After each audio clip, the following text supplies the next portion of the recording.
So what is Prism Analytics? As we already discussed last time, so Prism Analytics basically allows the data administrators, data analysts, or reporting or related data consultants, right, to Yeah. basically analyze Workday as well as non-Workday data together. So with Workday's reporting and analytic capabilities, which were always there, right? We any which ways already had the ability to understand any data or visualize or analyze any data which was already there in Workday. Now the problem is, how do I bring this data together with the non-Workday data which could be relevant for my analytics, right? And Prism Analytics as a solution allows me to do that.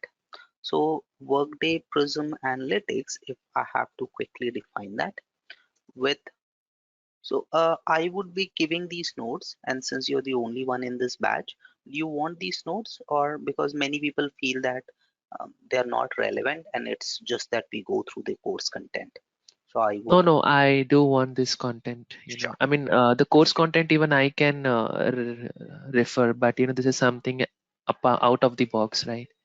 All right, sure. Yeah. Okay, perfect. So with Workday Prism Analytics, the idea is your data admins, data analysts, administrators, consultants, they can basically analyze both Workday and non-Workday data together. So which means I can bring data from different sources, right? Now, many times, how do you bring data from different sources? You do that with the help of integrations, right? You have to build integrations, and for building any integration, so if I build an EIB or connector or studio, it's a very complex task in the sense I have to understand the structure and the format and the technology of that third party system, right? So how I extract data from SAP could be completely different or from how I extract data from Chronos, based on what APIs are exposed and what data is exposed by those APIs. Now Prism, it completely simplifies this transaction. So unlike connectors, for example, wherein we have 200 plus connectors and a lot of generic connectors, lot of specific third party named connectors. So we have specific connectors which are available to connect Workday with SAP. There are specific connectors for different benefit vendors, let's say Aetna and Emery Health and so on and so forth. So there are specific named connectors available which allow us to link Workday with those specific named third party systems. Similarly, we have generic connectors as well. We have, for example, core connector worker. So there is this huge inventory of named connectors as well as these generic connectors, which are used for connecting and getting data or sending data from Workday to those third-party systems. But then that list is not enough, and that's when we build our studio integrations. Now, Prism Analytics, it completely removes the need for building different uh, different integrations for different third-party systems. So it makes use of a standard and very simple interface for getting that data. And you do that with the help of either files or with the help of SFTP server. And we'll talk about those aspects in detail later. So the idea is, because you can bring data from multiple sources and analyze it together, your data analysis is much faster. It is easier to perform. It is secure, and we'll talk about security in detail. So the data in Workday Prism Analytics, it adheres to the Workday's configurable security framework. So you can define, similar to how when you build your reports, we apply the domain security or the data set security. Now the same security can also be applied to data which is coming from different sources, even if that is a non-Workday source. So your analysis becomes faster, it becomes easier, it becomes more secured. Okay, so the Prism workflow, it's very simple. If I have to define the high level workflow, it is simple, 3 steps. One is to get data, right? And this could be from Workday or external. So the first step of any Prism workflow is to get data. Questions, Sachin? If you have any questions, you can unmute yourself and Sure, ask me. sure. Yep. Yep. Okay, perfect. So the first one is get data. The second one is prepare data. Your data is coming from different sources. You are getting raw data. It has to be prepared for final analysis. And how do we prepare it? By basically blending this data coming from different sources, transforming it, applying Prism calculations, applying security permissions, performing unions, joins, and all the different types of types of data transformation steps. So with preparation, we talk about cleansing and transforming data, right? We talk about blending data in different data sets. I will talk about what is a data set as we go through this course. Then we talk about applying the security permissions, which will basically allow you to control who has access to which data or which part of the data that you are preparing through your Prism Analytics. And finally, we publish this data, and we'll talk about publishing this data again in detail. And then once this data is prepared, it is ready for analysis. And how do you do your analysis? Through Workday's reporting and discovery board capabilities.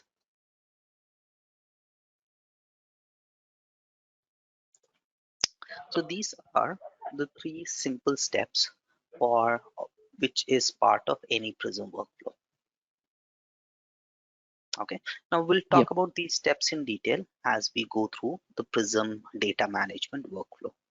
Okay, before I go there, what are the Prism setup steps? So Prism setup. Okay, so let me ask you this question. What is the step if that you need to perform if you want to enable any functionality in Workday? Forget about Prism. Let's say I go ahead and I want to implement compensation in Workday. What is the first thing that I'll have to do? I'll have to select a data source relevant to compensation. Okay, and what are okay? So what are data sources used for? Uh, it's kind of a database, like to get the business objects and the data fields Okay, relevant to that module. okay. All right. So when we talk about data sources, thank you. So when we talk about data sources are only used for the purpose of reporting. So when you build your reports, obviously you select the relevant data sources on the relevant business objects. And that's what you do for building your reports, right? But when we talk about any functionality, we're not talking in terms of data sources and business objects. They would get automatically activated provided you activate the functionality first, right? And this is true whether you talk about payroll or compensation or Prism or any other module, submodule in Workday. Okay, the first thing, your tenant should be enabled for Prism Analytics. So the first thing obviously is you allow Workday to enable Prism Analytics on your tenant, right? And when would Workday enable Prism Analytics on your tenant? Obviously, based on your purchase agreement and your subscription agreement. So the first step is to basically have that agreement with Workday. Now, many people think that Prism is a separate tenant. Prism can be enabled in any tenant for yourself. So you have your normal Workday tenant wherein you're handling your HCM or compensation, your reporting. In that very tenant, you can go ahead and enable Prism Analytics. So the first thing, we don't need a separate tenant for setting up Prism Analytics. All right. Okay. However, this needs to be enabled. So Workday will enable Prism Analytics in the defined tenant, right? And this depends on your agreement. Okay, the second thing, once the tenant is enabled for Prism Analytics, then you have to activate it for yourself, right?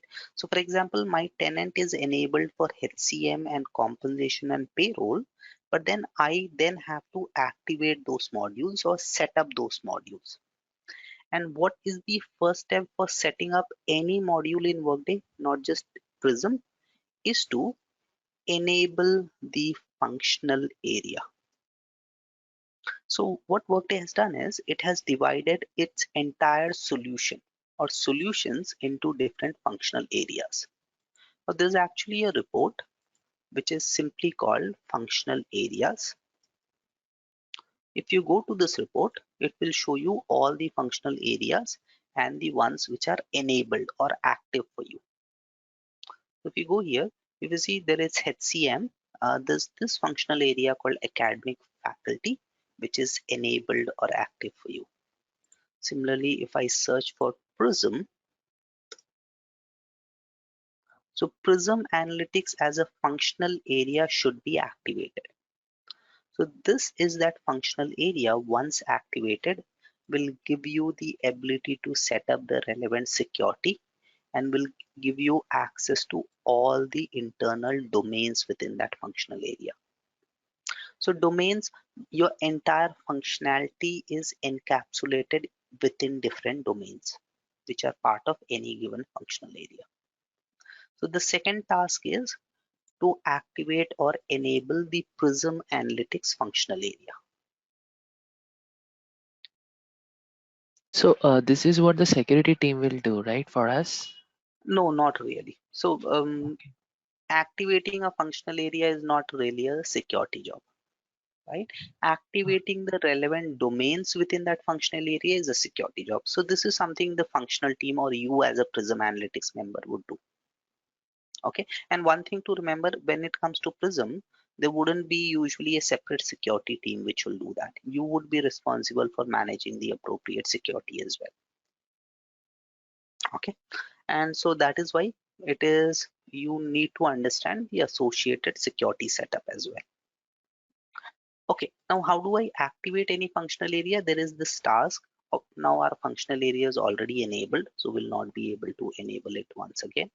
So there is this task called maintain functional areas, right? We'll simply go in here and enable the respective functional area, right? So the task is maintain functional areas. Okay, and then finally you set up relevant security groups and permissions, right? So finally we set up a relevant security groups and the associated permissions. So are you aware of what is a security group in Workday? yes, yes. Okay, so you set up the relevant security groups and the associated permissions. One thing to remember for setting up your security groups is that for all your domains, we can only define two types of security groups. One is unconstrained and then a role-based constraint. So these are the only two security groups which are allowed to be assigned on any of your Prism related domains. If I can quickly, I will talk about security later, but for now, if I come to Prism,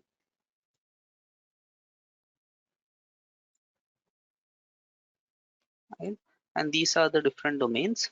Let me go to one of these,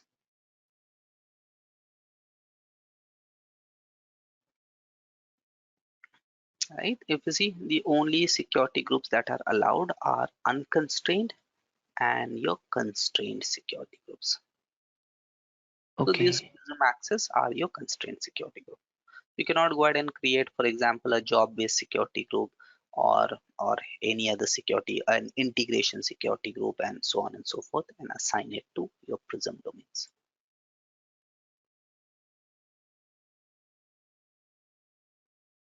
Okay, one more thing. Uh, I'm just thinking whether I should talk about this. Okay, fine, no problem. We'll look at that later. So these are the three very simple steps that we need to define for enabling Prism Analytics in Workday. Okay, now let's look at the Prism Analytics data management workflow. So this entire course that we'll cover will actually be talking about these 5 steps which are part of this workflow. So and these are very simple logical steps. Once we understand them, we'll be able to remember the entire Prism setup. It's very simple to go ahead and define Prism Analytics. Okay, so the first step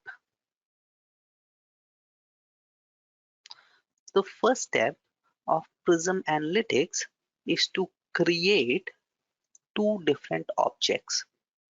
What are those? First is to create tables and data sets. Data sets which are of type base. So the first thing is I have Prism environment. Now one thing to understand, that Prism environment is logically separate from from Workday. In the sense, as I mentioned, your Prism Analytics is in the same tenant as your normal Workday usage, right? So in this very tenant, I have my employee data, I have the compensation data, I have the payroll data, and so on and so forth. I also have Prism Analytics. Now, Prism Analytics cannot go ahead and directly access the employee data. It cannot go ahead and directly access the payroll data. So all of this data, even if it is within Workday, has to be brought into this logical environment called Prism Analytics. So the first step is to get data into Prism environment. That data can be coming from Workday or from outside Workday. And how do you get that data? By creating tables and base data sets. So the first thing is to create tables and base data sets to bring in data. Bring in data into your Prism environment. And this Prism environment is referred to as data catalog. We'll look at this data catalog in detail. So the first step of Prism data management workflow is to create tables or is to bring data into your Prism environment. And you do that by creating tables and base data sets, right? Now, in the context of ETL workflow, ETL is a generic term which is un- used in uh, many business intelligence tools or BI tools, right? And in that, we use the term called ETL, extract, transform, and load, right? So in ETL context, this is the data extraction step or the extract part of the ETL workflow, because this is where I'm extracting data from different sources, Workday, non-Workday, right? So bring data into Workdays or Prism Analytics data catalog, right? And this data could be Workday data or external data,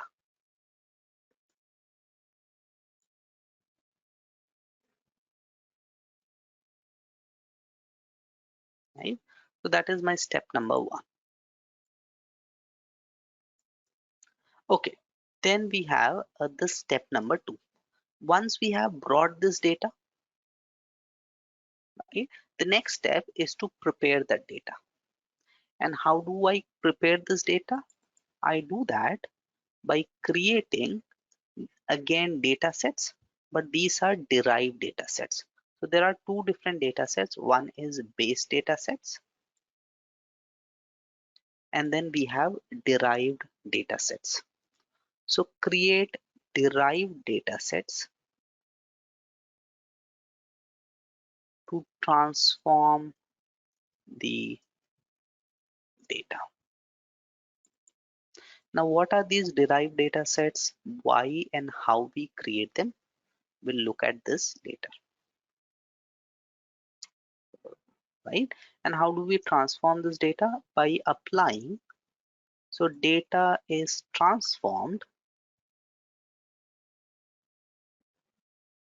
in pipelines using different stages. So two objects to remember. One is a pipeline, and we'll talk about pipelines and stages.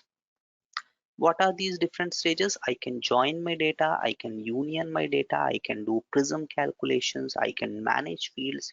So data is transformed by joining them, by blending them, by adding different modifications, calculations, and so on and so forth. So this corresponds to, so in ETL workflow,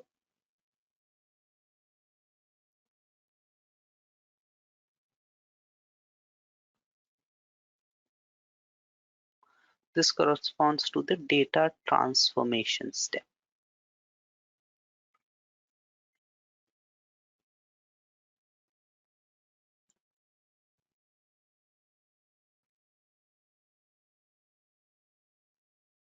All right.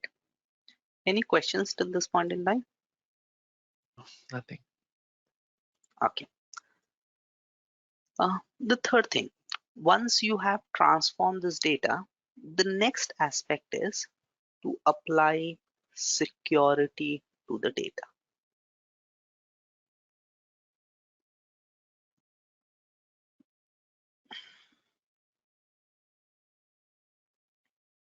Okay, now with respect to security, Prism Analytics follow the same security model as a report security does. Okay, so let me ask you this question.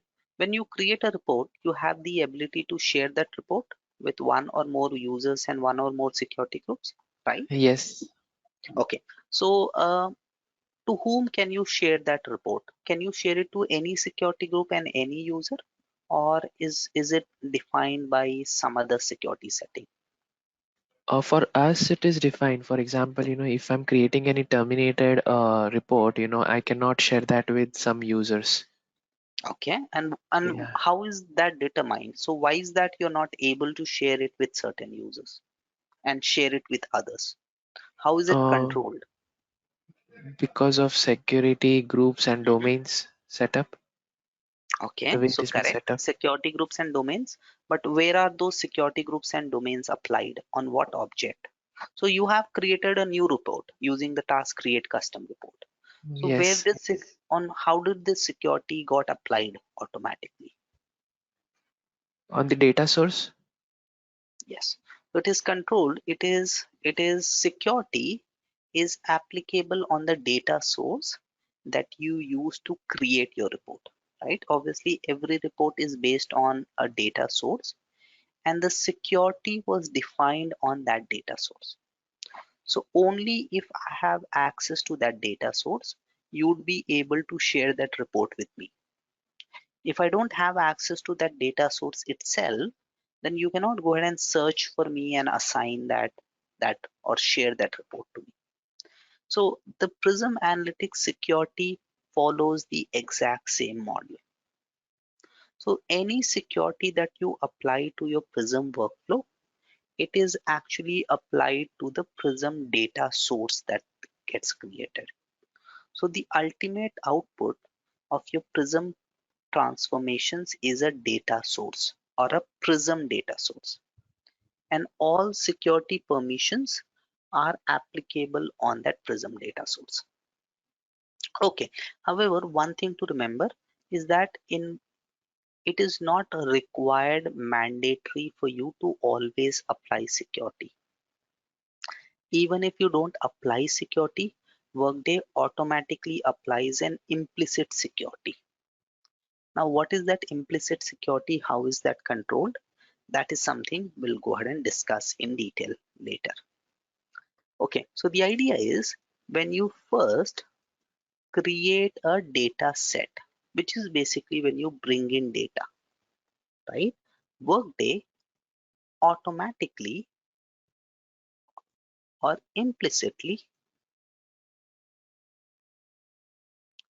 applies security to the data in the data set. And this security is applied through a domain which is called Prism default to dataset access. Now, what is this domain? I'll talk about this later. So the idea is even if you don't apply any security, Workday implicitly applies a default domain security through a domain which is called default to dataset access, right?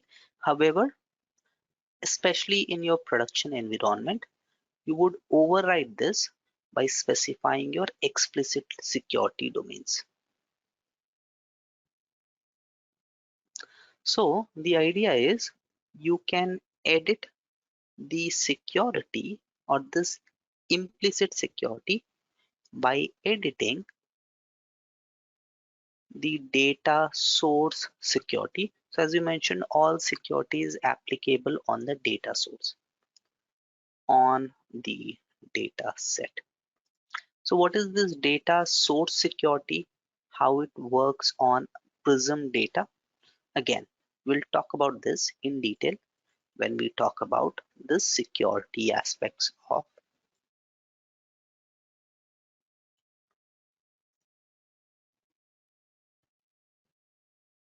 Okay. Finally, once your security is applied, then the idea is you make the data available for analysis, and you do that by creating a third type of data set, or you actually don't create this third type of data set, you define this data set which is called published data sets. So you make the data for available for analysis by publishing your data sets, and when you publish your data sets, it creates a published data sets. So there are different objects that we'll talk about. We'll talk about base data sets, we'll talk about derived data sets, we'll talk about published data sets, we'll talk about pipelines, we'll talk about stages, and we'll look at different types of transformations.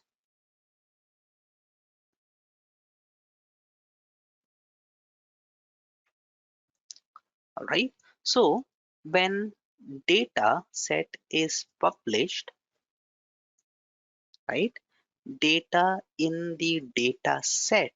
So when you publish a data set is nothing but a collection of data, which is collection of rows and columns. So data set is nothing but a collection of data. So when you publish this data set, the data which is part of this data set, it becomes available for analysis. So data in the data set is made available for analysis. And how is it made available? By creating a data source. So this happens by creating a Prism data source. So just like when we create a normal report, We use a data source, which is Workday delivered data source. We can use all active and terminated workers. We use all workers. We use workers for HCM reporting. We use assign adjustment force. So there are different types of data sources which are available. And these are all Workday delivered data sources. In exactly the same manner, when you publish a data set, Workday creates a data source, and that is the Prism data source. On this data source, then Workday applies the data source security that you defined earlier, which is what controls who would have access to the data source. Now, how is this controlled? Using your step number 5. So once you have your data source created, you can then build reports on that data source. So finally, after a Prism data source is created or is available, you can use it to create reports and visualizations. So finally, how do you analyze any data? You analyze it by building reports, right? So once Workday has created your Prism data source, it acts exactly like a Workday delivered data source, which means you can now create advanced reports, you can create matrix reports, you can create composite reports, you can create discovery boards on this data source and use it for your analysis and your reporting. So as we go through this entire course, this is all that we'll be looking at. We'll be talking about these 5 steps to understand what Prism Analytics is. Okay, any questions? Just on the access part, you said you can edit the security by editing the data source security. So Yes. this needs to be done in the production. This will be done in your non-production environment, and once you migrate those changes to production, it would automatically get transferred. Okay. Okay, And so on the the configuration, PDS, two things. The yeah. configuration is done in non-production, but who you want to give that access, that is something you control in each environment, right? So in production, maybe you should be having access. In non-production system, others can also have access, right? So who Okay. gets that access? That is any which is controlled in each environment. But the configuration and the setup of security, that is obviously part of your Prism Analytics setup or that project itself. Sorry, go Okay. ahead.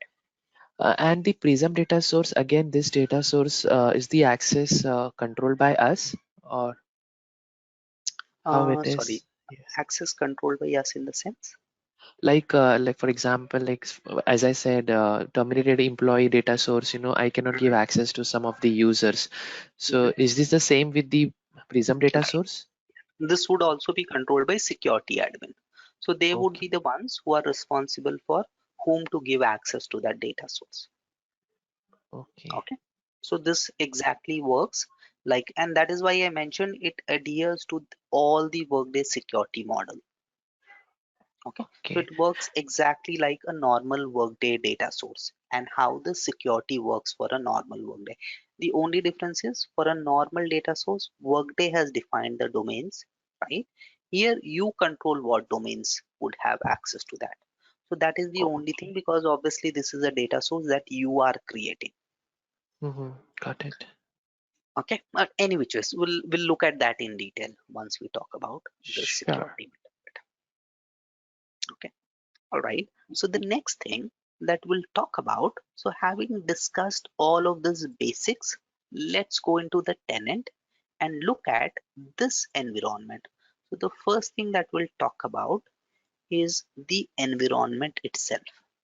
As I mentioned, Workday's Prism environment is logically separate from the entire Workday tenant, and that environment is called the data catalog. Okay, Okay, so how do I access the Prism environment? Using this report called data catalog or data catalog. So this is my Prism environment. This environment consists of two different objects, tables and data sets. So we'll talk about tables and data sets in detail. But before that, let's look at the environment itself and let's see what all details can I access through this environment, right? So data catalog refers to the logical Prism environment within a tenant.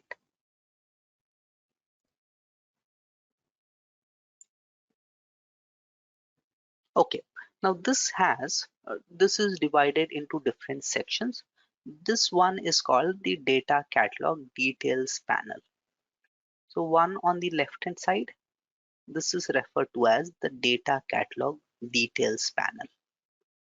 Now this would give me access to all of my data, which is divided into object type view. So what is this object type view? I can view different tables, or I can view, let me remove the filter. So I can view either all data, which consists of tables as well as data sets. I can view tables or I can view data sets. So this is referred to as the object type view. Okay, so the first thing that I have is data catalog details panel, right? Then we have the object type view, right? Wherein based on your permissions, so if you only have access to create tables, you'll only see tables. If you only have access to create data sets, you'll only see data sets. So based on your permissions, you can view. So permissions allows you to view tables, data sets, or all data.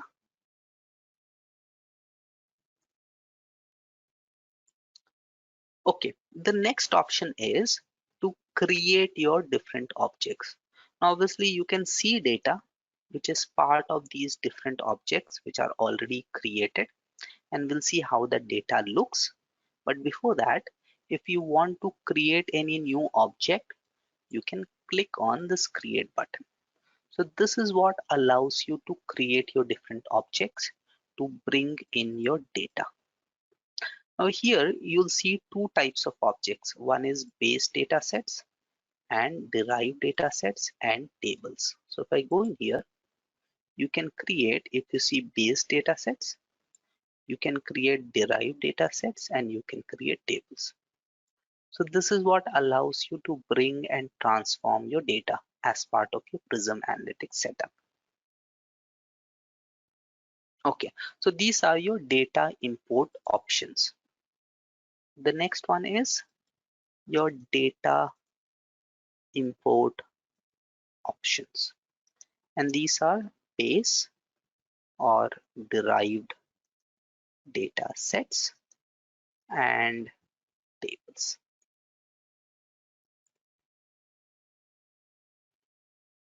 Okay, the next one is your tag filter. Now the problem with this is, if you see when I click here, how many data sets are there? There are, I think, at least 30-40 different data sets, and these were created as part of different project requirements. So some of these, if you see, were created just now. Some of these could have been created back in 2018, 19, and so on and so forth. So you may want to transform different types of data for different Prism requirements. Now the problem is, it becomes very difficult to manage your data, right? So the Workday best practice is you define tags for your data or your data sets and your tables. The advantage is you can click on these tags and filter on your tags. So I'm filtering, let's say, on Prism, and it shows me all the objects which were created for Prism. So unlike your studio wherein you have the ability to link multiple integrations to through an assembly project, here you don't have the ability. So in order to manage your data, it is recommended, it's a best practice that you define these tags, right? Now there's two way, either, let me remove this.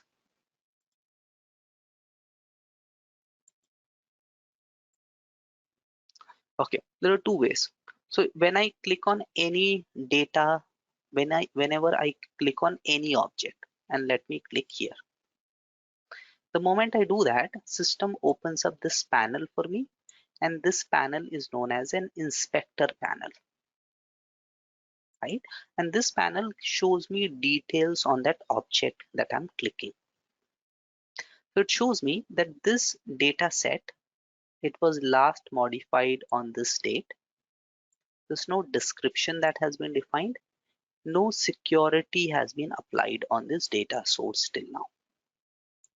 This data set is bringing in data through external files. I will talk about this later. The status of this data set is not published. We'll look at this in a bit. And this is the associated tag. And these are the all the fields which are part of this data set. Now I want to filter, see other data sets which have the same tag or which are part of the same project. I can simply click here and then it automatically adds that filter for me, right? So highly recommended that whenever you create any objects, you add a tag to it. And the second thing is you give relevant names for your data sets. Having a relevant naming convention and adding proper tags is important. Else, by the time you have 100 data sets, you'll find it is extremely difficult for you to manage and know what was created for what purpose. Okay. Okay, So this should be created at the start or while publishing the report? uh, you can create it at any time, right? But Okay. it is advisable you create a tag as part of your first data set. And as you create your other data sets, you assign them to tags. We'll show that, see that how. Because later, Okay. once you have, let's say, created 40 data sets, now again, it will be a separate task for you to go ahead and keep searching those data sets and assign them relevant tags. So the best practice is as you create your data sets or your tables, assign them to tags as well. Okay. This is Okay. applicable both for tables and data sets. Tables and data sets, yes. Okay. So even if I create on tables, there's no table with that tag. However, when I click on table and then I can specify the tag for it. Now this table doesn't have any tag assigned to it. But whenever I create any object, I can define a tag for that object. Just show that step once again.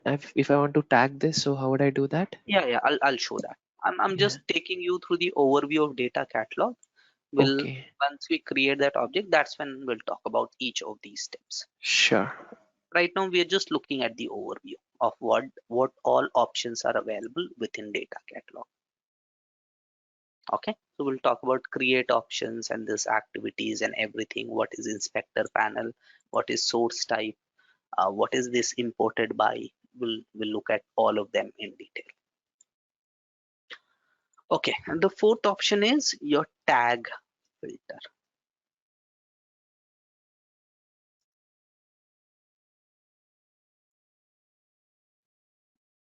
And then we looked at inspector panel, right? So inspector panel, it shows the the details of the object. So what all details that does an inspector panel show? It shows the tags associated with that object. It shows the fields in that object, right? Which is what columns are in that object. It shows the security associated with that object, right? It shows the data source, and it shows something called imported by option. I will talk about this imported by option in a bit. So when I click here, it shows me this imported by option. Similarly, when I click here and click on this once again, it shows this imported by option. So what is this imported by option?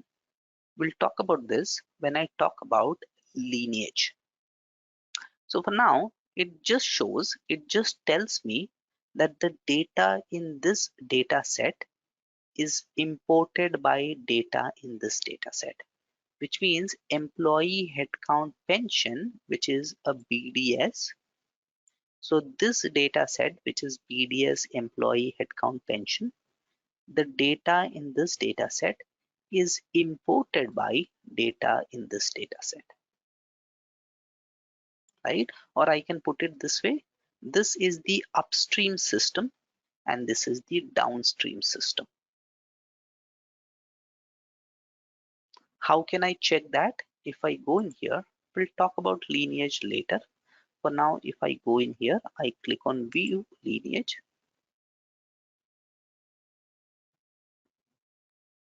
You'll see this DDS, it is imported, it is importing this BDS.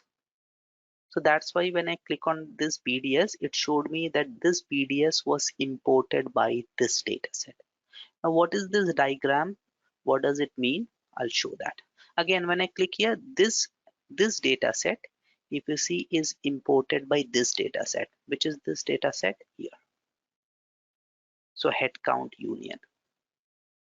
So this data set is imported by this data set. This data set, if I click here, is imported by two data sets. One is this one and the second one is this one. And that's why I see two imported by options, right? So this is the downstream system which imports data from this upstream system. Similarly, this is the downstream system which imports data from this upstream system. These two are downstream systems which import data from this upstream system. Similarly, this is the downstream system which imports data from this as well as this upstream system, right? So we can have only one BDS and rest would be DDS. No, we can have multiple BDS as well. I'll again talk about that. So it really Okay. depends on your requirement. Okay, Okay. got it. So when we create our data catalog, and that's when we'll see we can have any number of BDS, we can have any number of DDS. Okay. All right. So this is referred to as a data set lineage. So if you have asked that, let me show you another. Uh, let's take this one. Now we'll use this as an example for our structure as well. Let me. So when I click on any data set or table and right click it, it shows me a lineage, right? So what is a lineage? Lineage basically shows me the interrelationship between different objects. So if you see, in this case, these three are my BDS or base data sets. So can I only have one base data set? Not really. I can have any number of base data sets. So this is the lineage diagram of this data set. So it basically shows me how this data set is importing data right from the very source. So if you see this data set, right, it is not imported,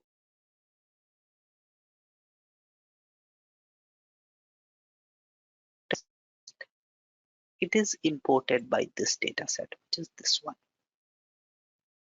right? So what is a lineage?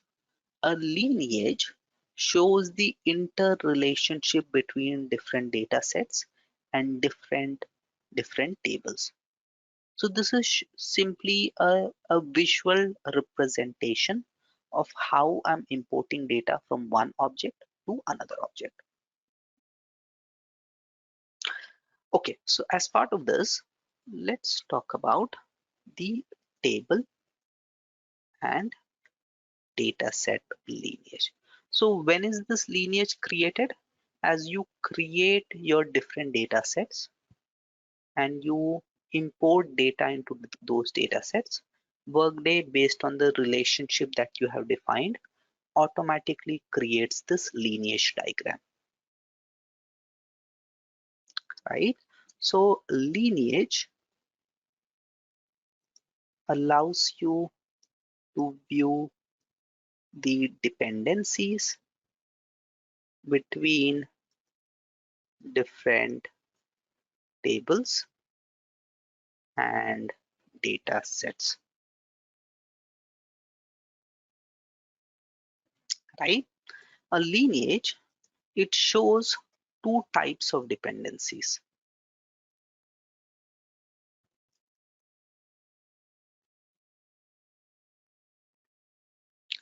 The first one is your downstream dependency.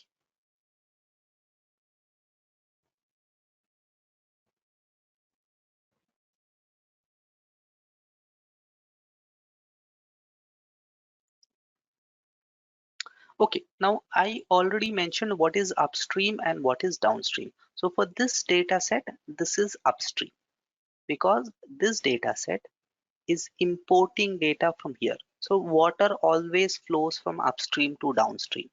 Similarly, data flows from upstream data set to a downstream data set. So for this data set, this one, right? Let me highlight, right? So for this data set, this one is the upstream, right? Got it. Whereas this data exports data into it. So this one is the downstream. Okay. Okay.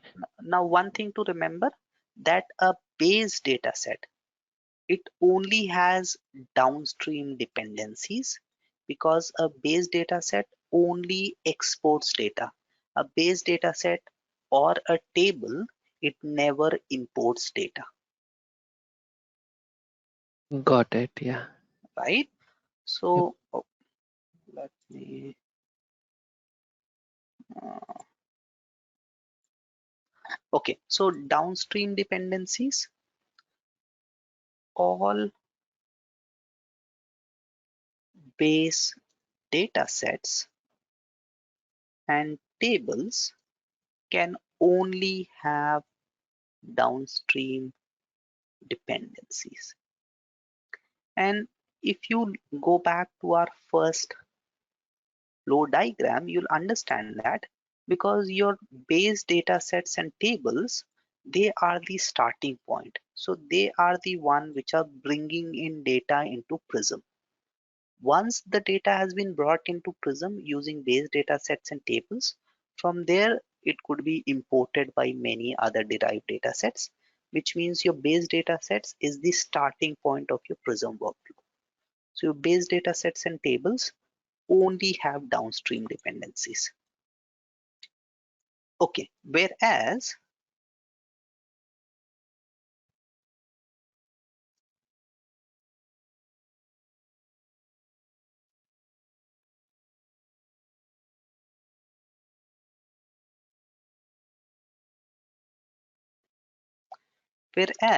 derived data sets, they may have upstream, they will in fact always will have upstream and or, right?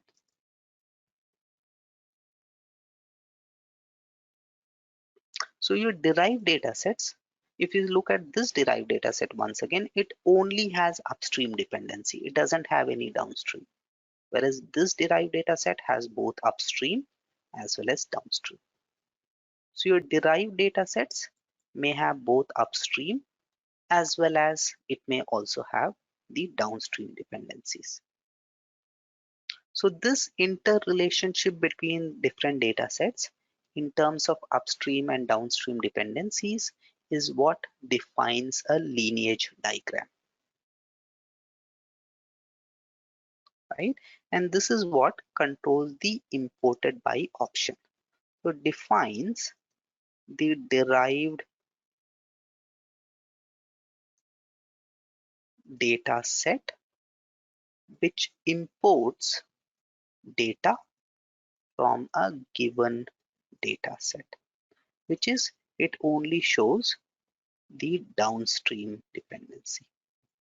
So A data set is imported by B, which means for A, B is the downstream data set.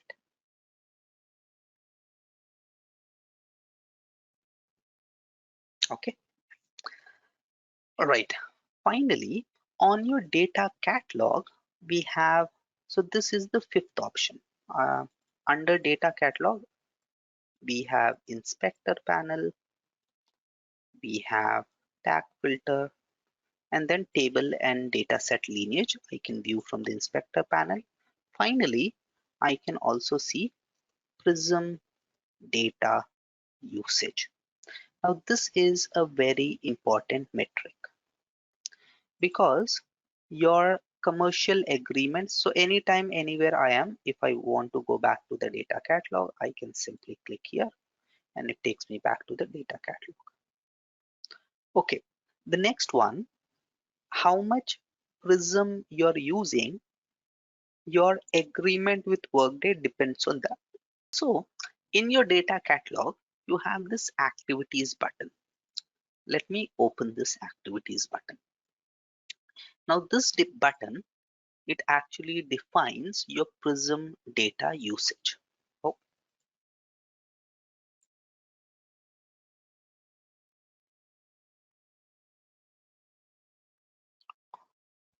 oh,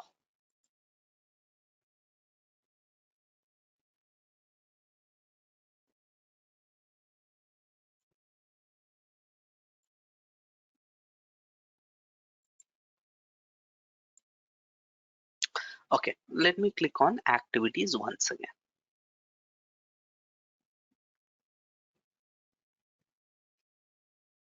Okay, now this shows you the Prism data usage. Now this is what controls your commercial agreement with Workday. Now this basically shows the number of rows of data that you have published.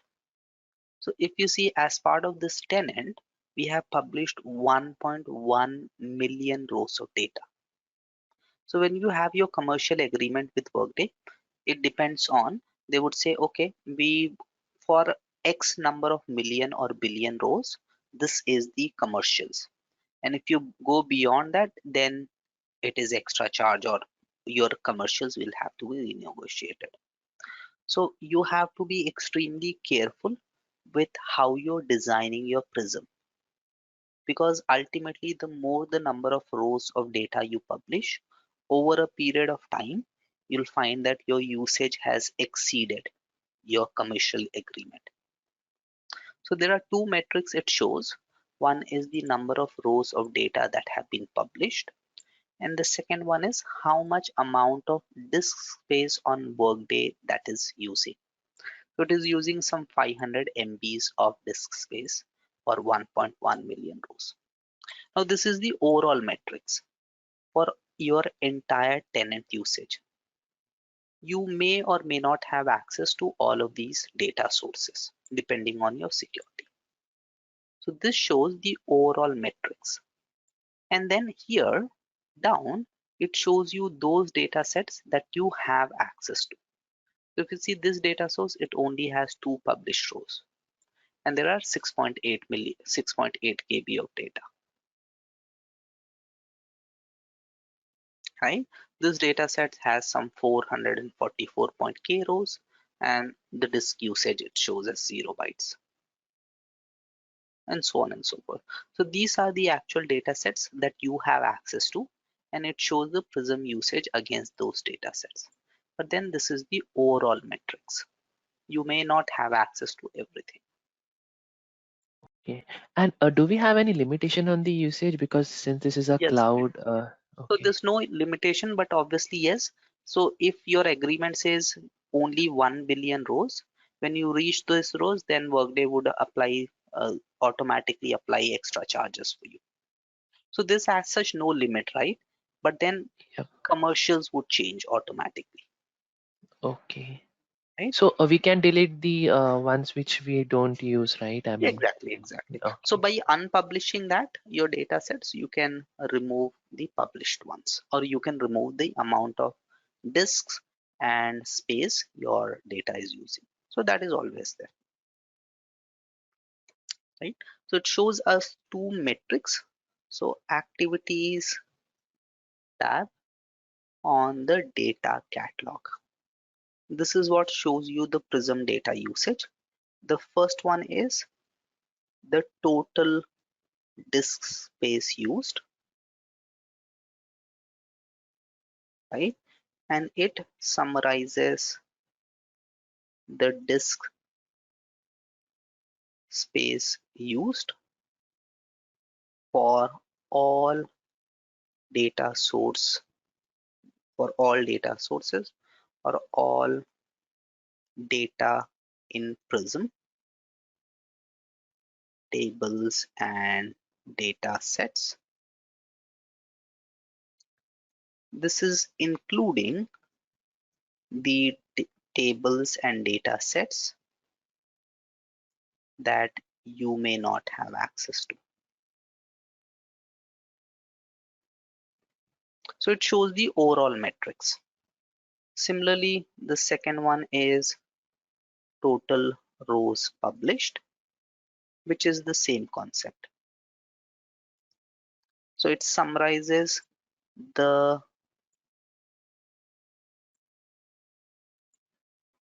it summarizes the rows of data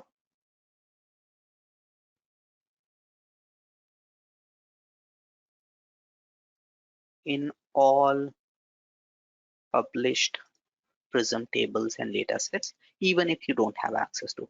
Whereas this table, it only displays those tables and data sets that you have access to, right? And then it shows me the publishing activities.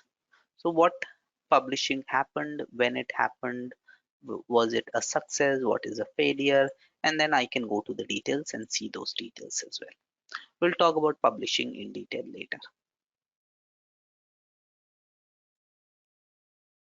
Okay, so that is an important metrics showing you your Prism data usage or your Prism usage. So now let's look at the data sets itself. So we have spoken about the data catalog. Now we'll look at data sets and we'll look at how we define our data sets. As I already mentioned, there are three types of data sets that we can create. The first one is a base data set, then we have derived data sets, and finally we have the published data sets. So what is a data set, right? Okay, so if I have to define a data set is a Prism Analytics object. So it is an object in your Prism Analytics setup. Okay, and what does this object do? It basically controls some underlying data and describes the processing logic to transform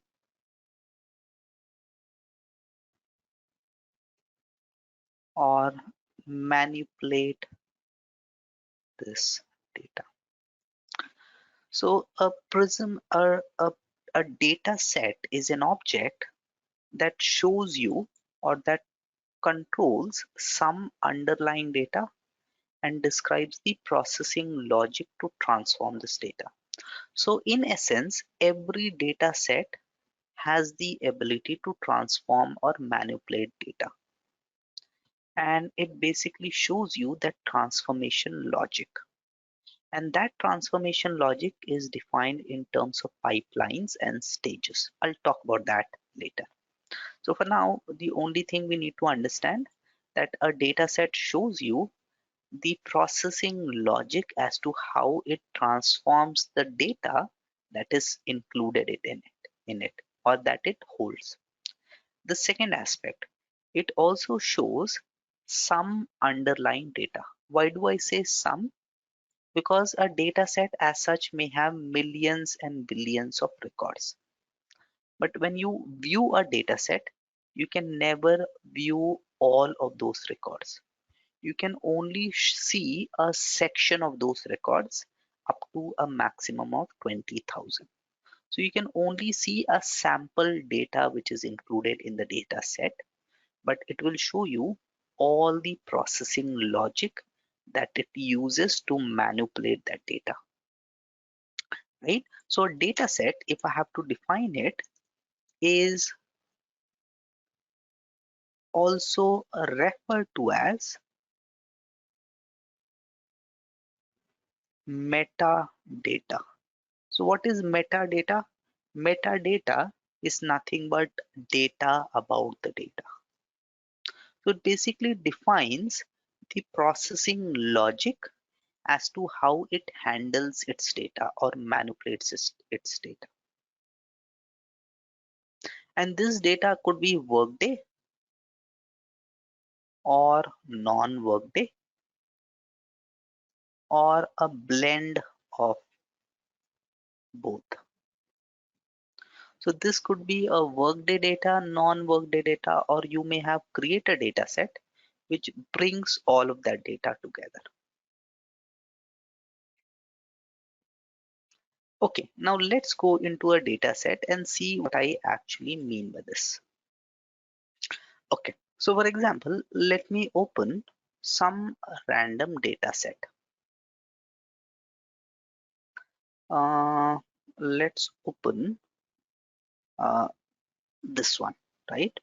So what I can do is I can right click and view that data set or view the lineage. We have already seen this.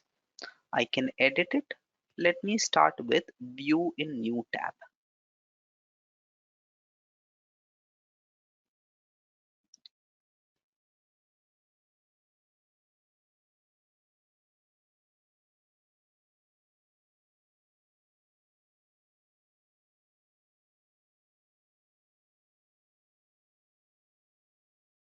Okay, so here get to see the same set of details a bit more as to what we saw in the inspector panel. So here I basically get to see the same set of details. So I can see some description. I can see how the data was created, right? Or how that data set was created, when it was created, by whom it was created, the last modifications, any security that has been applied, the status, Prism data source, and when was it last successfully published. So we'll talk about these aspects later. Okay, for now, if I scroll down, it shows me all the rows of data or all the fields or columns. This is similar to how we have columns in a custom report. Okay, when I click on any one of these columns, it shows me again, it shows up the inspector panel and it shows the details of that column. So this field or this column is of type numeric. It has four numbers, two before decimal and two after decimal. And it also shows me some analytics about that column. So it shows me what is the midpoint, and this midpoint is based on the data which is in this column. So it shows that in this column there are three distinct values.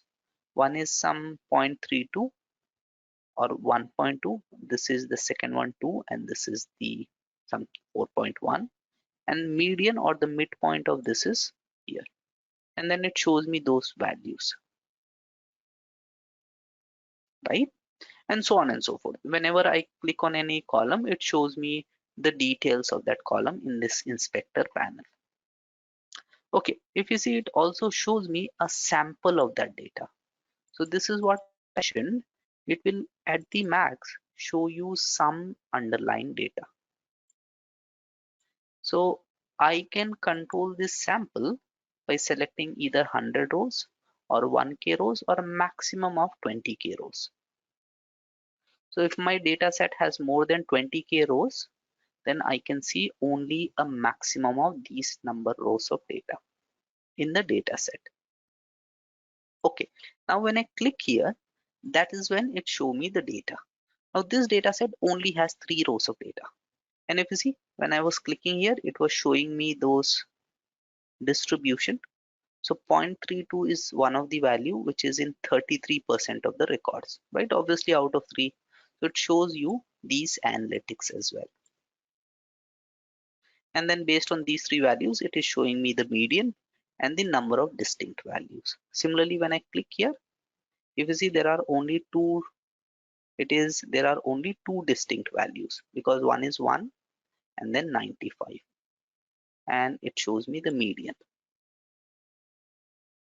right? And these metrics are automatically shown. You don't have to do that. Okay, now when I click on edit, either here or if I directly click on edit here, it will take me to the data set workspace. So when I click on edit here, this is where I can actually go to the data set workspace. Now, as I mentioned earlier, a data set defines the processing logic, and this processing logic is encapsulated in terms of pipelines and stages. Now we'll talk about this processing logic in detail later. We'll see what is a pipeline, what is a stage later as we create our data set. For now, if I go to this data set workspace by clicking on edit, this is where it shows me the pipeline, and within the pipeline it shows me the stages. So my data manipulation happens through this pipeline and through these stages, right? And this is referred to as my pipeline list. So this separates this section on the left hand side. This is my pipeline details panel, and it shows me my pipeline list. What is my pipeline list? So here I have my primary pipeline. For now, don't worry about what is a primary pipeline. So this is my primary pipeline. If I click here, it shows me all the additional pipelines as well. Plus I can add any extra pipeline if I want to. So if I click here, this is my second pipeline, and it only has 2 stages.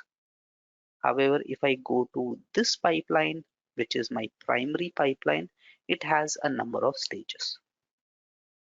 So the left hand side is my pipeline details panel. It shows me a list of all the pipelines which are part of that data set. And for each of those pipelines, it shows me all the stages which are part of that pipeline. Okay. The next thing, it shows me, as I mentioned, a sample data. Now I can select any other sample, right? It refreshes. If there are more than 20k rows, here there are only 16 rows, right? That is fine. But some data set, if they, and obviously your data set in production, they may have hundreds and thousands and millions of rows. So you can see a maximum of 20k rows, right? Okay, if you want, you can go back to your data catalog by clicking on here. Now for each stage, it shows me the stage statistics. So right now I'm on this stage by default. This is my stage number 8. If I click here, this is stage number 2. This is the stage type, and it shows me the stage statistics. This stage has a total of 9 fields, including 0 calculated fields. If I click here, this stage only has 6 fields and there are no calculated fields. Let's click here. This stage has 5 fields. So when I click on any stage, this shows me the stage statistics as well as the data that I see here is relevant for that stage. So here, if you see, when I click on manage stage, how many rows of data is there? I have 41 or 42 rows of data, right? Let's click on here.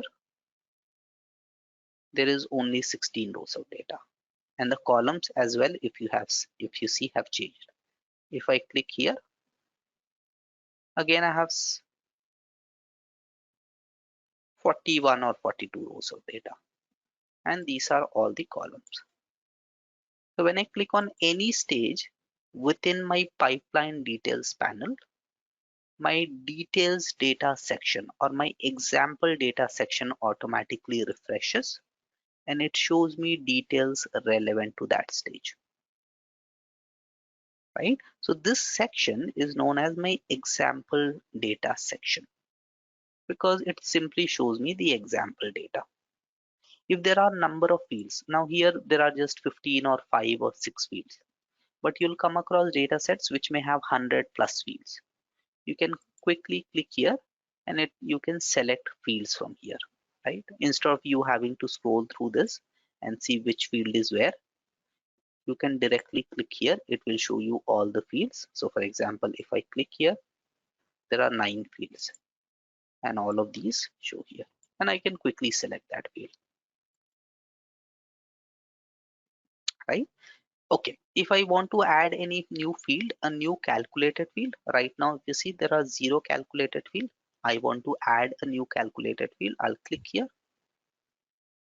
right? Now there is one calculated field and I can define the calculation that for that field.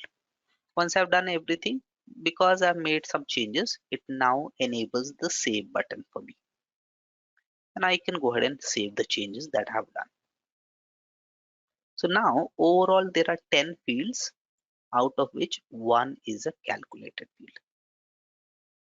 I've not defined any calculation for now. We can go ahead and define calculations. For now, we'll not do that. I want to add a new field. I can add a new field. Now there are total 11 fields, 2 of which are calculated fields. Any addition of field that we do, it automatically gets added to the calculated fields option, Yes, right? yes, right. Okay. Because these are all custom fields that you're Yep. defining, Mhm. not an imported field. Yes, got it. Okay. All right, let's go back to the data catalog. Any point in time, you can go back to your data catalog from here. Okay, the second thing before I do that, when I click on any field, again, similar to how we clicked on a data set and it would show up the inspector panel. And similarly, when I view the data set as well, when I click on any field, it would show the inspector panel for that field within the data set. Exactly similar to that. So when I click on any field here again, it would show up the inspector panel in exactly same manner. When I click on any field, it shows the inspector panel for that field. Now that inspector panel has two sections. For any standard field, it only shows one section, which is field type. So if I click any of these standard fields, let me, right? So if I click here, this is a field of type date, and then it shows me the values. Right? This is the only data that it shows me. However, when I click on any calculated field, it shows me two sections. One is field details and the functions library. So for now, for these calculated fields, we have not selected any functions, but this is similar to how we create our calculated fields for using calculated field functions. So here it shows me all the functions which are available. I can go through these set functions, select them, by clicking on plus icon, or I can simply search for them. So let's say again hours, right? And it shows me all the matching, right? And then I can click on this plus icon and it automatically adds that function to this field. If I want to view the details, I can click on this arrow and it shows me a short description of what that function is, what is the syntax for that function, what is the data type which is returned, and then it also shows me a small example for each of the functions. So for calculated fields, your function shows, or your inspector panel shows, both field info as well as the functions library. For a normal field, it only shows the field info.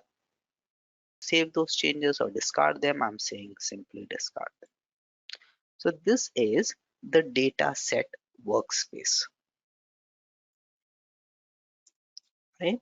So click on edit to go to the data set workspace, right? What all options are available in the dataset workspace? The first one is the pipeline list, which is the left hand side column, and it shows the list of pipelines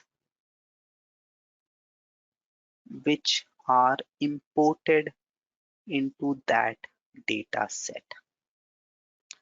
The second one is, it also shows the pipeline. When I click on any pipeline, it shows me the pipeline details, which basically shows all stages within that pipeline, right? When I click on any stage, it shows me the example data table. So whenever I click on any stage, for that stage, based on the data in that stage, it shows me the example data. Okay, then if I click on any field, it shows up the inspector panel, which consists of two things. One is field info and the functions library. So functions library, it is only shown for calculated fields,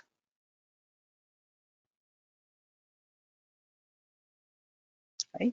So field info shows me the top n values, the field type, etc. So it shows me what is the type of field, whether it is a date type field. It shows me the field statistics, and then the top n values and so on and so forth,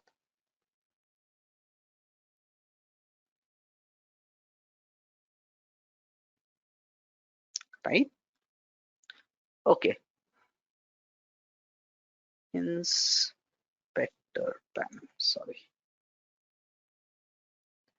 And then finally, I can add Prism calculated field expression bar.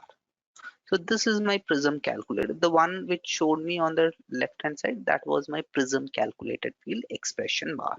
When we create our Prism calculated fields, that's when we'll look at that is expression bar.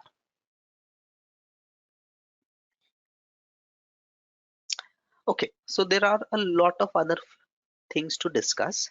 However, I'll discuss them as we create our data sets.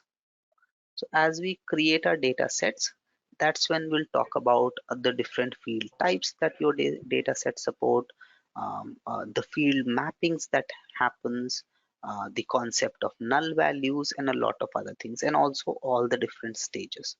For now, we'll talk about creating your data sets. So any questions till Just this one, point? yeah. The calculated field expression bar is that is the one wherein it says fx, right? When we add field. Exactly, exactly. Okay, yeah. So if I can again, let me take any one. So if I click on edit, I don't have, okay, This someone has not defined any schema. Let me click on edit. So when you add any field, this is your calculated field expression bar. So let's say I want to select a function, and this is the function I want to select. Let's say base between. This is my expression bar. Right? Okay. Okay. Any questions? Any other questions? No, nothing. I'm good. Okay. Perfect. So till now, we have looked at our data sets, our data catalog, right? We have looked at what is the overview or what are the different moving parts of a data catalog. Within a data catalog, we have looked at the data sets or how or what are the different aspects of a data set.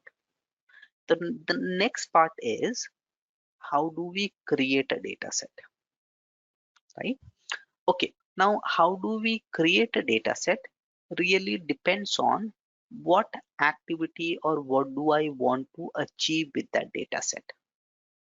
So is this data set only being created to read data or get data into Prism environment, or is this data set being created to transform and modify the data? So the purpose of the data set actually defines or identifies how the data set will be created. Okay, and within that purpose, the way you want to get that data again defines the various subtypes for creating your data set. Okay, so let's start with creating our first data sets, which is our base data sets. So what is the purpose of a base data set, Sachin? Why would or when would I create a base data set?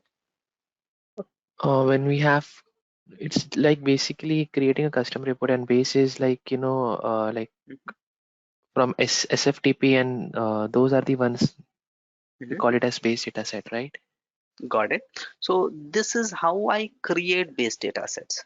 But the question is, why would I create a base data set, or when would I create a base data set? What purpose does a base data set serve?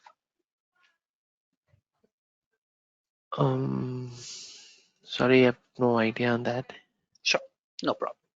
Okay, so now we saw earlier that there are three types of data sets. One is base data set, then we have derived data set, and then we have a third category as well, which is when the data set gets published, Published. it becomes the published data set.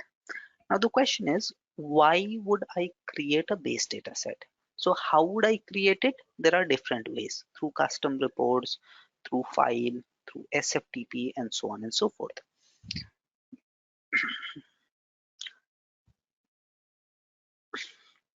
But the question is, why would I create it?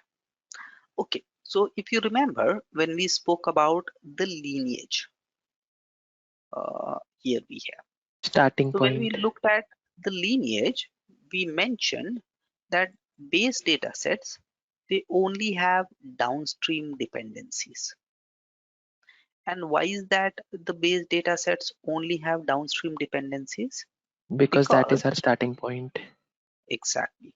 So your base data sets act as the starting point. Now, what do we mean by acting as a starting point? Your starting point for any data transformation is getting data. So your base data sets and tables as well, we'll talk about tables, very similar concept with some minor variations. So we'll look at tables in the end. Okay, so the idea is you would create your base data set to basically get data into Workday. So create tables and base data sets to bring in data into your Workday Prism environment, which is data catalog. and that is why they only have downstream dependencies. Got it. Then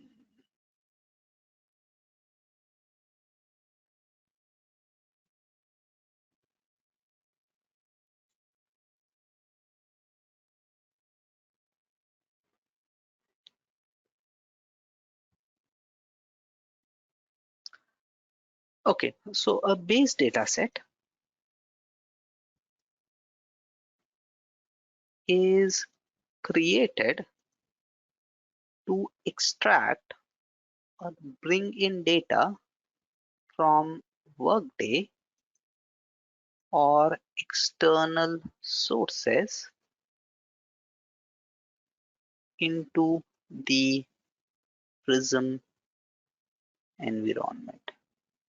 So base data set is created to extract data from Workday environment or non-Workday environment into the Prism environment,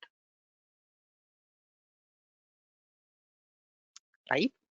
Okay, so while creating a base data set, you can only use one type of source, right? So how to extract data depends on the source type. So you can only use one source type, but then within that source type, you can use multiple source files. I'll talk about that in a bit more detail later. So for now, remember, a base data set can only be based on or created using one source type. And what are those different source types? The first one is from a custom report. So if I have created a base data set which extracts data from a custom report, I cannot go ahead and change it and change the source type to something else. So your source type can only be single. But then you can have multiple source files, which means you can run your custom report multiple times and load data multiple times into this base data set.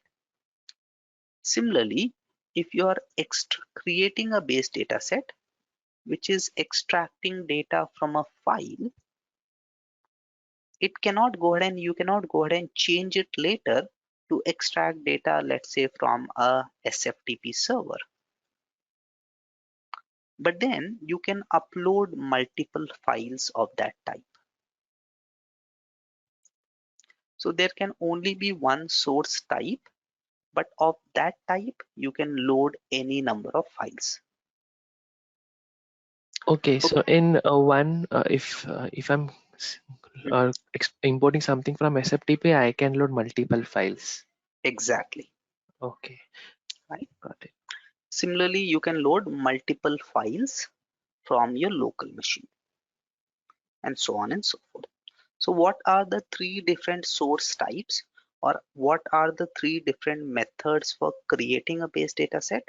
You can create a base data set from a custom report. And obviously, when you say a custom report, it means you are loading Workday data. The next option is from a file. This is used for external data, and similarly from an SFTP server. This is again used for loading data through an external data. So there can only be one source type for a given base data set, but then there can be multiple source files. So a base data set is based on one or more source files.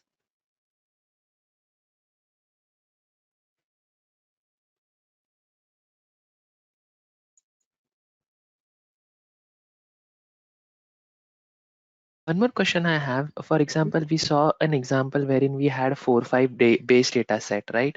Mm-hmm. So would it, is it, I mean, can we like, import one BDS from Workday, the other BDS is Yes, from SFTP? Okay. we can. And we'll see that as an example. Okay. Okay. Okay. So now, before I create my base data set, let me show you what I'm trying to do. So here we have a single example that will build throughout this class. So in this example, I am taking data from different sources. So the first is I would import data from Workday, and then I would also import external data. Okay, now this data that I'm importing from Workday, I would obviously do that through custom reports. And I'll not be using a single custom report. I'll be using three different custom reports. So which means from Workday, I'll be importing three different sources of data. And then from external file, I would upload data.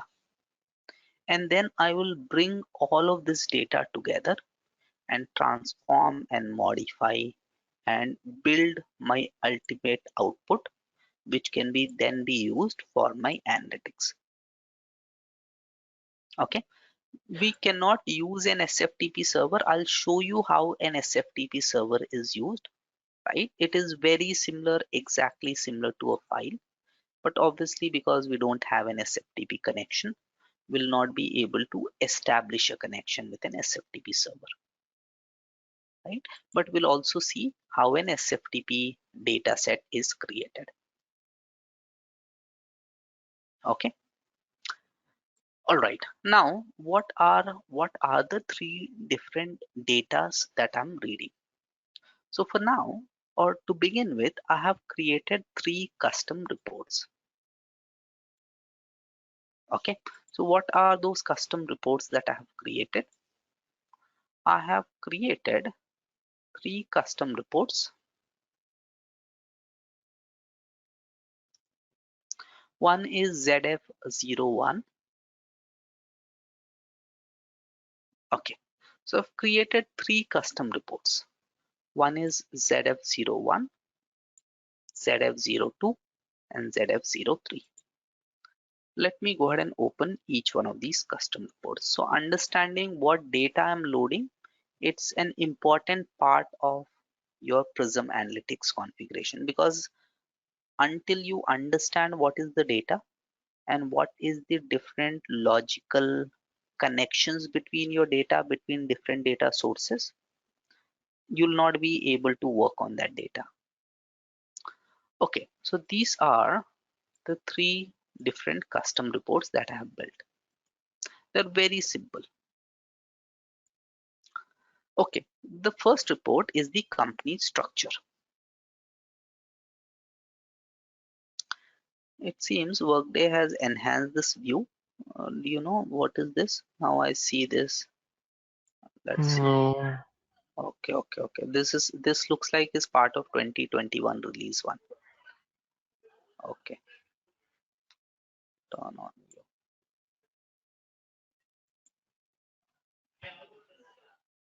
How is it different? I mean, I cannot see any It change. looks a bit different. If you see now, it shows those separate. If I click here, right, it's all a single view. Now when I click here, because I didn't see this earlier, I'm just seeing this now. When I click Okay. here, right, it gives me a bit more highlight, Yeah. right? And then there's another option that I see. Let's click here. Here I'm actually not able to see any difference. Let's click here. Which is, let's click here, right? So it shows those alternate columns now. Next thing, let's click on collapsible rows. Okay. So it is showing me, if you see the difference.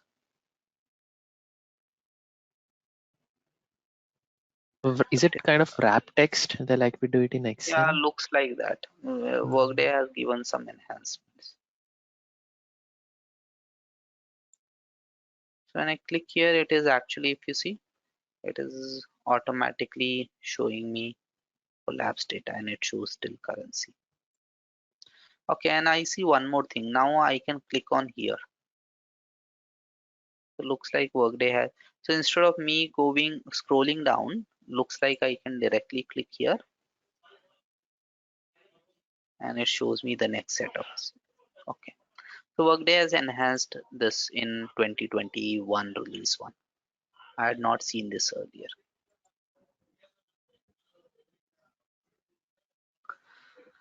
Okay, this is good, right? Because now we can see the difference between separate columns, separate rows. Okay, any which ways. So this is where we were, right? Uh, so my first report, it is basically importing company data. Now, if I go ahead and look at this report structure, it's a very simple report. I think I have built it on organizations or company. Yeah, I built it on this data source, which is company hierarchy. And this is all I'm doing. I'm checking the name of the company, right? I'm checking the name of the or the Workday ID for that company, and then I'm getting the subtype of that company, which I'm calling a sector, right? And for each of those companies or company hierarchies, I'm checking what is their parent company and the Workday ID of the parent company.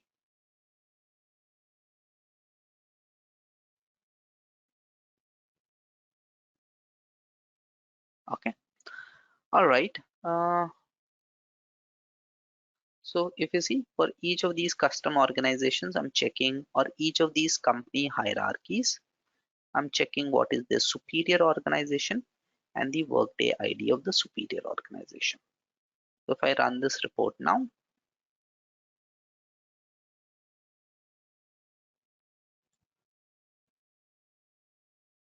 okay, so this is my output. So it shows me that there are 7 or 8 companies. This is the associated Workday ID. So for North America, the parent company is company hierarchy, which is over here. And company hierarchies looks like it doesn't have any parent company, so it is the top level company. Similarly, for EMEA, the superior company is company hierarchy. For Asia Pacific, it is again company hierarchy. So at the top, I have company hierarchy under which I have these 4 companies. Under EMEA, then I have Europe. And under EMEA, I also have Middle East and Africa. Okay, makes sense? Yes. Okay. Now, what is this subtype? Every object, I'm sure you are aware, every organization that we create in Workday, we associate a subtype for that organization. So for example, if I go ahead and open this company hierarchy or company which is North America, it is associated with a subtype, which I'm calling as mobility. Okay, so here I've simply designed a structure saying this company of mine is a mobility. So for example, if I take Reliance, Reliance has different companies. So Reliance Jio and maybe a few other companies which are part of their telecommunication, right? Or if I take Tata, now Tata has Tata Motors, Tata Commercial Vehicles, and so on and so forth, which are all part of their mobility sector, right? And then it has TCS and maybe a few other companies which are all part of their IT, and so on and so forth. So what I've done is I've simply, now here the name doesn't make sense because this was obviously a GMS tenant, a test tenant. I've just created some sample data. Okay. So here the name actually could be Tata Motors, right? And here it could be Tata Electricity or Tata Electricals, or this could be anything. So here it's just that we have named as EMEA, Asia Pacific, and so on and so forth. Okay, makes sense? Yes. Okay. The next report is the supervisory structure. Now, in this report, I'm basically pulling all the supervisory organizations in global modern services effective as of today's date. Now, when I run this report, it shows me all the supervisory orgs and their respective headcount. So if you see, this is the supervisory of global modern services. There, the current year headcount, which is fiscal year's headcount, is 584. Fiscal year minus one, which is last fiscal year's headcount, was 494.5, and before that it was this. For each supervisory org, it is showing me the headcount trend over the last 3 years, right? And these were simply standard fields that I have pulled. Okay, for each organization, it shows me the type of that organization. Now, obviously, these are all supervisory organization types. Again, it shows me the Workday ID for that organization. And then it shows me the organization level from the top. So GMS is my top level organization, which is level 1. Under GMS, I have executive management group, and if you see, there are 4 other organizations which are all at level 2, right? And then I have human resources and so on and so forth, which are all at level 3. So for each of these organizations, I have also shown at what level from the top they exist. Okay, then for each of these organizations, I am also pulling, similar to how I was pulling the subtype for each of these companies, I'm also pulling the subtypes for each of these supervisory orgs. Okay, all right. Now if you see, for these organizations at level 3, so if I open human resources, again, don't worry, how is human resources related to energy?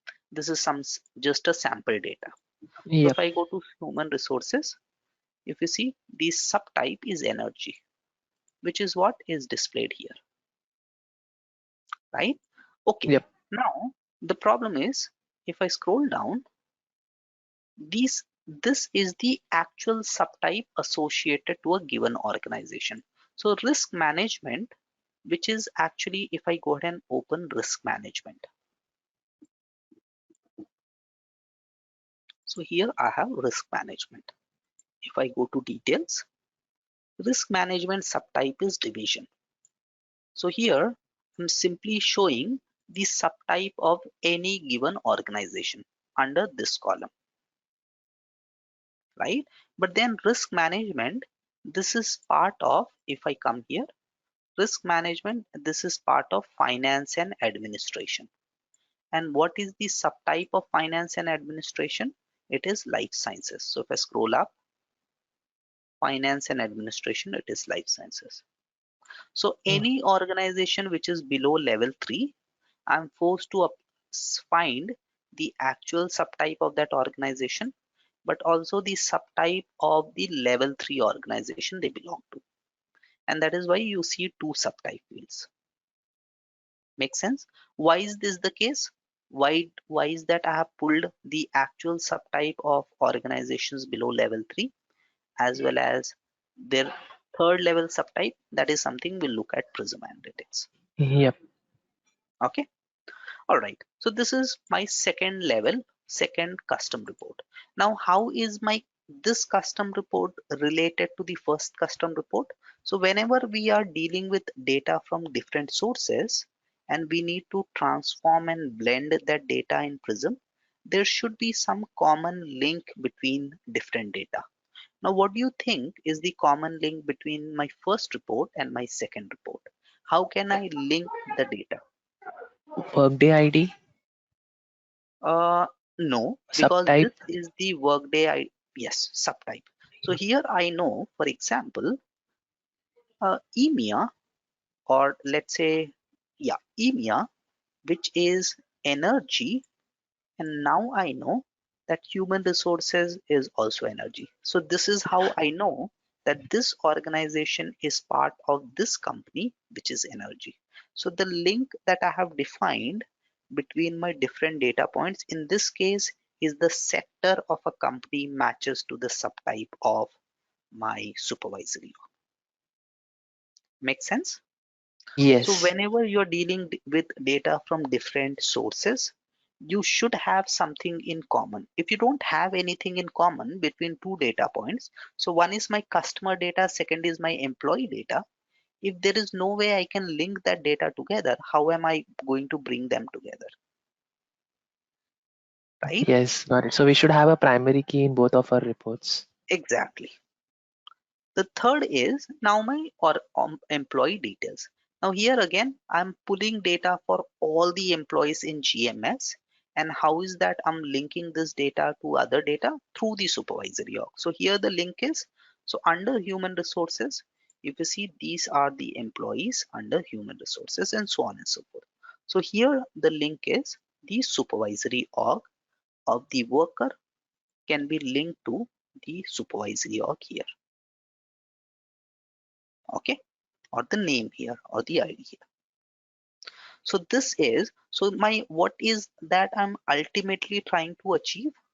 What I want is for each of these companies, I want to understand all the organizations and the associated workers. And for each of these workers, I want to understand their headcount trend, their termination trend, their hire details, and I want to do reporting in all aspects on a given company. Okay, now in addition to this, so this is all of my data which is part of my Workday system itself. So in Workday, you cannot manage any stocks for your employees. Stocks have to be managed outside Workday because Workday doesn't give you the functionality to manage employee stocks. So from outside Workday, I'm pulling the details of all the employees and what have been the stocks that have been granted to them, what are the stocks which are due to be granted, and what is the vesting schedule.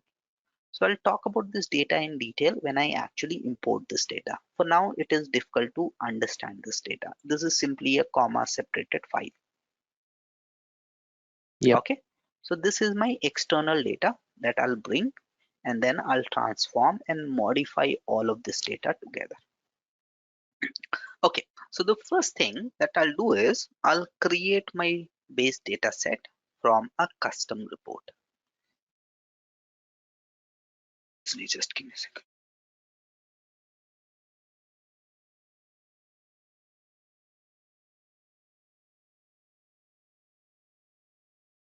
Okay.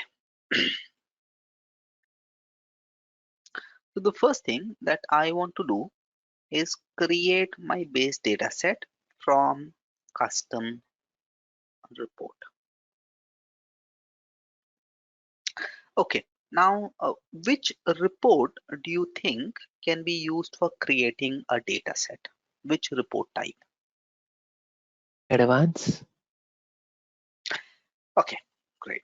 So Workday report that can be used for creating your base data set, obviously, as you said, has to be an advanced report. And then there are a few other prerequisite. Okay, so Workday report used as a data source. It must be an advanced report,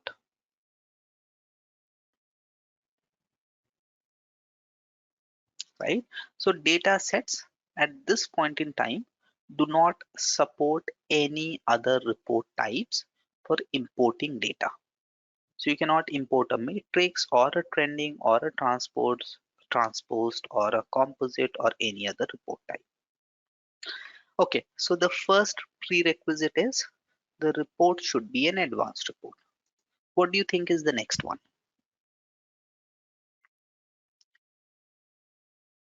Mm, Have you worked with EIBs? no, not on integrations. Okay. All right. Now, anywhere you want to use a report as your data source, it could be an integration or any other reference, your report should be converted into an RAAS. So what So is is that RAAS? enable as Prism? I see an option in the advance. Yes, that is also there, but then there is one more option.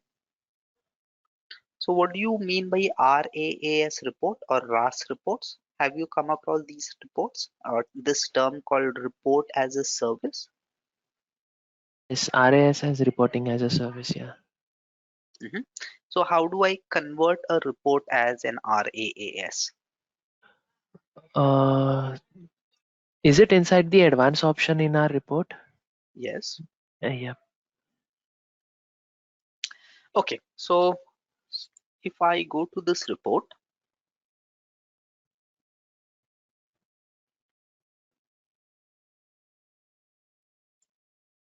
so the second thing is your report should be enabled as a web service. So even when you use your reports as your uh, data sources for EIBs or Studio, they should all be enabled as web services, right? So if Got it. you have not enabled your report as a web service, even if you have enabled it for Prism, it wouldn't work. So your report should be an RAS enabled report, which is being enabled as a web service. Now, if I go back to this report, you see that web service XML alias. Yes. So how did this get added?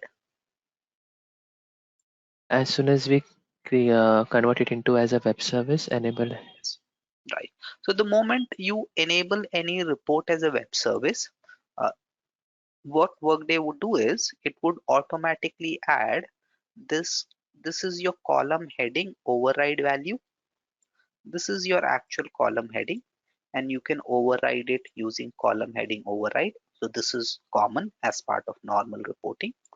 And then for that column heading override, Workday defines an XML alias. Now the thing about XML alias is that it has to be unique. You cannot have two. So if I come here, so if you see, I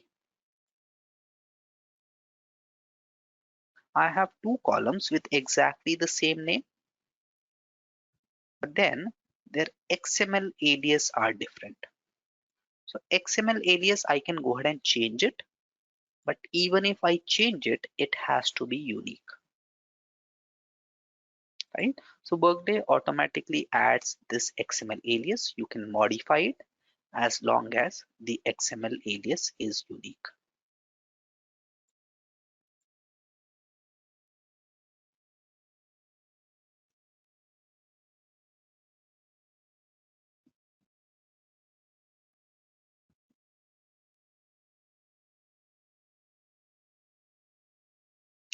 This is strange.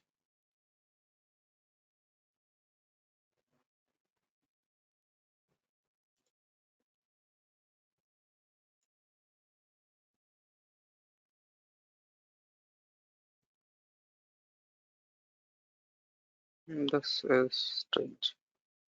Not sure if Workday has changed the setting now, but okay. It has to be unique unless we'll see in web service how it works. So this XML alias has to be unique, and if you don't define it as unique, Workday wouldn't even allow you to save your changes. I don't know why it allowed me, but it doesn't allow you. The So second thing, only the alias should be changed unique, right? yes, only the alias should be unique. Yeah. The second thing, once you have defined your alias and you have used a you have created a base data set for this custom report, that base data set would refer to these XML aliases. So if you later go ahead and change these XML aliases, then you'll also have to change your base data sets. So give meaningful names before you save your base data, before you create your base data sets. If later on you go ahead and change it, then you'll also have to change your base data sets or your data sets as well. Okay, so system Okay. refers to these XML aliases. The same is the concept for your integrations as well. So if you have built-in integrations and later you change the XML alias, then your integration would fail.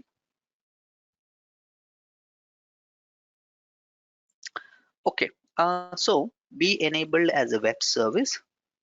Next one, be enabled for Prism Analytics, right? Something you've already seen.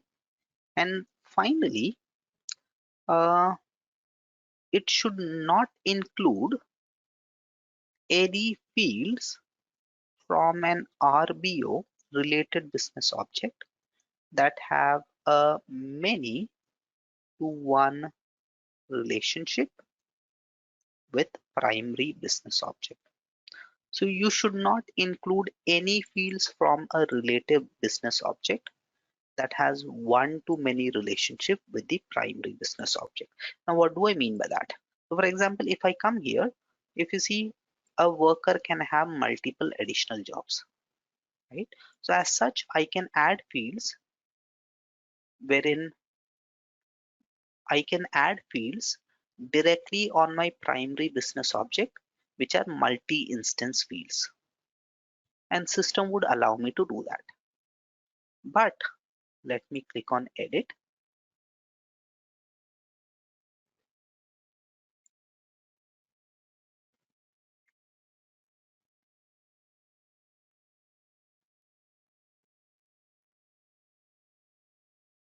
Okay, so what I want to add is, let's say, addresses. Now a worker can have multiple addresses, right? So this is a multi-instance field, and if you see, I can add it. Well, the system automatically adds an XML alias, and I can go ahead and save this.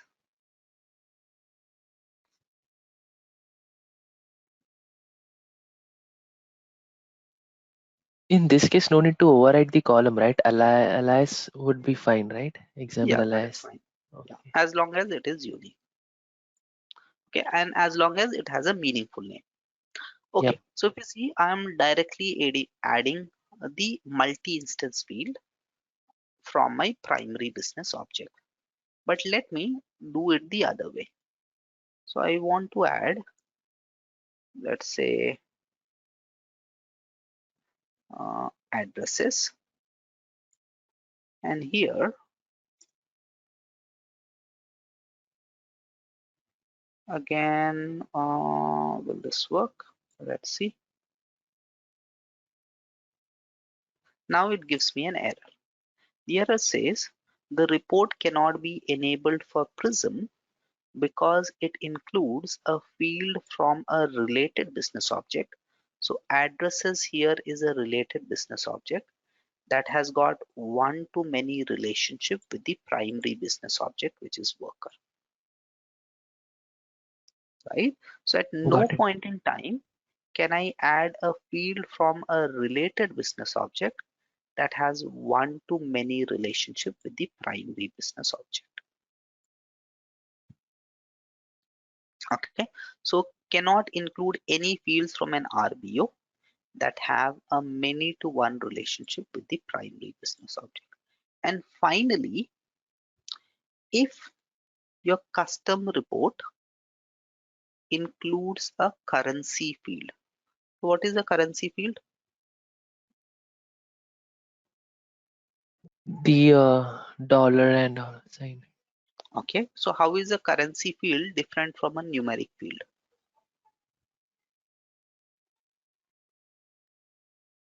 Uh, So ultimately a currency is also value, right? I'm giving you yep. $100 as your salary. So then how is a currency different from a numeric field? Uh,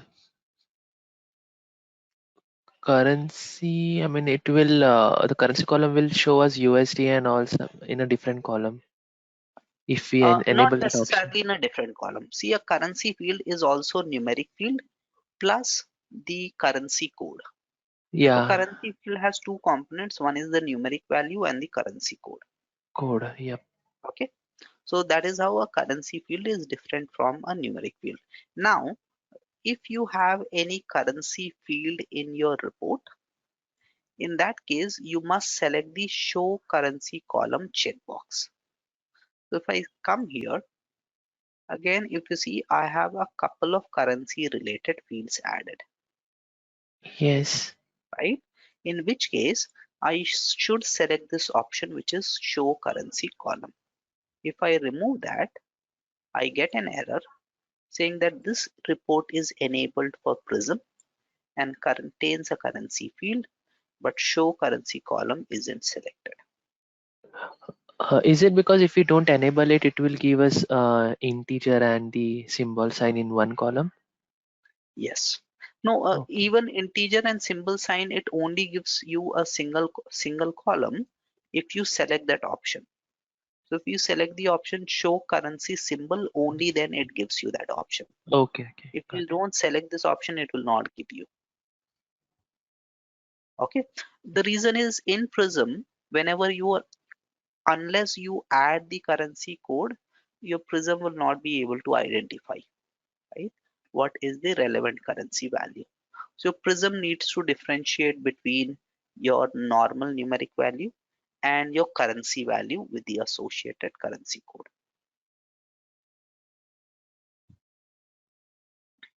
Okay, and we'll look at that later. So these are the 5 prerequisites for creating or for using a custom report into your data source. Okay, and as I mentioned, ensure that you don't change the column heading, override XML alias values in the custom report,